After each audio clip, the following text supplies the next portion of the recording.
Hello everyone, Susan Fisher here. My paper, the thesis that I did is Movement in School, the educator's view of movement, if movement increases student focus and decreases unwanted behaviors. This was really kind of the basis that our school implemented it this year. I have these, which are my references, my literature review, the references that I used. There was another one. This one was done by Dr. Rady as well on building your muscles, building your brain. You build your muscles, and then therefore you're going to build your brain. Different ones talking about how it affects children on the spectrum and their behaviors, and just physical activity and how it affects in every kind of way, low income, regular, just in all different ways. So that's the literature, that's the ton of literature that I used. Our school implemented this, like I said, last year. So I wanted to get the educator's opinion of if they think it works. Not if they like it, not if they think we have time to do it, if they could see that it worked. And that was my goal. The methodology that I used is simple statistics. I went on, our school has Google, and so there's a place on there on forums that you can go to, and I created a form, and it was just simple questions. I did 15 questions, yes, sometimes, and no. And as soon as they filled it, as soon as they answered, they sent it back to me. It was anonymous. I have no idea who did it.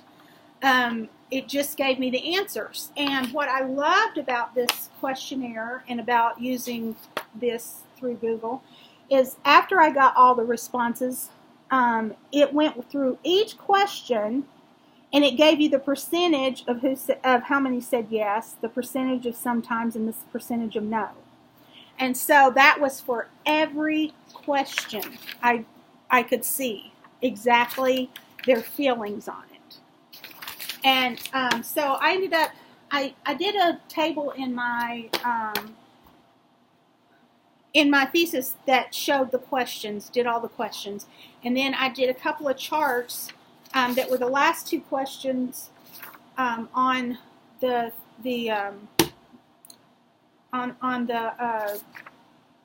results that I got back, which was overall to school-wide movement, decrease unwanted behaviors, and overall to school-wide movement, increase focus. And majority, definitely, the yeses won out.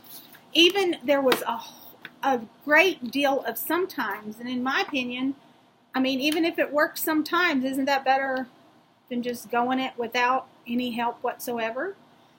Very little no's were chosen, and the biggest place that no's were chosen is did school-wide movement disrupt, at the beginning of the year, middle of the year, and the end of the year. And according to the questions, the beginning of the year and the end of the year is when it disrupt more, I would guess. But there's a lot more going on and working into the routine of things. Like I said, the results were overwhelmingly, it helps, and it improves in both of those areas. Now, I will say it was stronger saying that it increased their focus, but it did increase their behavior. And I questioned if it was students with behavior issues and if it helped students without behavior issues. And on both of those, the majority said yes, it helps.